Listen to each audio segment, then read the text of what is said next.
Alright, so we're going to go over the external parts of sheep today. So this would be especially if you're going to do any livestock judging. If you're going to show sheep or raise sheep, this would be kind of a real important thing to know.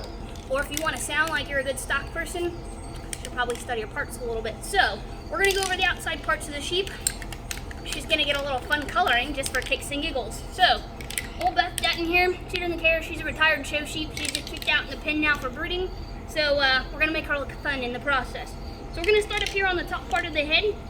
The very part on top, right here between the sheep's eyes, this is called the poll. My lovely high school assistants are going to show you also how these words are spelled for you visual thinkers and learners. So the poll, top part between the sheep's eyes, right in the middle part of their head. The eye, I'm not going to spray paint that because, ouch, you get the point, right? Ear, this one's pretty obvious. There's her ear. Ear, okay? Then we've got the top part of her nose. We've also got her nostril here. Nose. I'm not going to spray inside her nostril because she'll be feeling pretty good then as we're going through this. Her muzzle would be down here. Kind of the bottom part of her chin and mouth. Muzzle. We've got her chin, which would be right down in here. Okay? As we start to work down the bottom part of her face here, we've got her neck, which obviously front side, back side of her neck.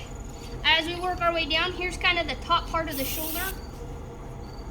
Here's what we've got as the point of the shoulder. So this whole section right in here is the sheep's shoulder blade. Isn't she a lovely patient?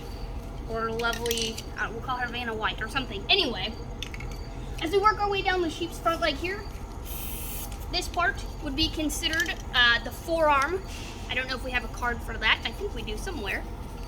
Probably somewhere in this stack. Somewhere in our lovely stack of cards. We have the forearm. F-O-R-E-A-R-M. Forearm. Maybe it's just F-O-R-A-R-M. Aha! It is found. Forearm. Okay, then we've got the knee stationed right in here. Underneath the knee, this part right here, is what we call the cannon bone. I know we have a cannon bone one somewhere in our stack of stuff.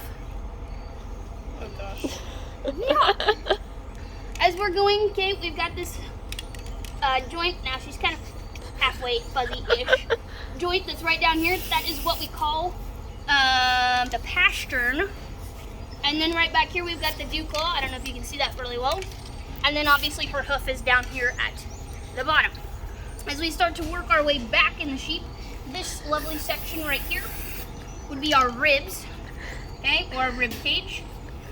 From the top part of the rib cage right up here, the muscles that go over the top here, this is called the rack. I know I'm going too fast, but that's okay. So right up here we have the rack. This is where the most expensive cut of lamb happens to be located, okay? Some people will also just call this whole section right in here the back. That works too. Back from the rack, we have this section right here. This is called the loin. So if you like lamb chops, here we go. Back behind the loin, so the loin runs from where the ribs right here end to where the hip right here starts, okay? So this section right here we would call the hip. I think we have a card for this. H-I-P, hip, right? Down here, this part here would be considered to be the leg. Right down in here, we just kind of consider this whole section here the belly, even though it's not technically the belly. This section right down in here, this is our rear flank. Our foreflank would actually be right up in here, which some people would actually call the armpit. Same difference. I know, we're going so fast. Down here, underneath our leg, right in this area here, we call the shank. Not a prison shank, middle school kids. Just an actual shank, okay? This little joint that we've got here, we might get real purple. Underneath the shank is our hock. Not like the bird. It's spelled like H-O-C-K hawk, not H-A-W-K hawk. Wrong kind of bird, okay? That was the shank. Shank, we're a little behind here. Okay, I'm going fast. Call me Ricky Bobby. Again, this bone right here, we've got the cannon bone, so it's the same on the front and the back. Again, we've got the pastern. We also have the dew claw and the hoof. Same on both sides, okay? As we, watch out, booty shot.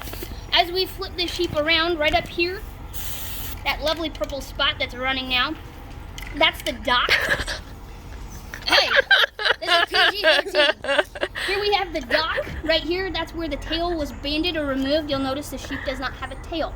Now this sheep is a female, so if we look right here, this would be her vulva or her external female part. On a boy sheep, there's nothing there, it's flat. Of course, their butthole, either way, is going to be situated right here. This little part, kind of this V shape right here, is what we call the twist in sheep. Sometimes we talk about it, sometimes we don't. We measure base width in sheep kind of between their legs down here. Trying to think of what I missed. So in sheep, I'm going to rotate her without getting too careful. Down here, we would have the chest, kind of right down here. Now in some animals we call it the brisket. In sheep, we're going to actually call it the chest or chest floor. What else did we miss? Middle. And Middle, face. And face. forehead. We kind of got forehead, then would kind of be up here as well. So these are kind of the basic parts of the sheep. We're gonna let her go now, and hopefully she can still make friends.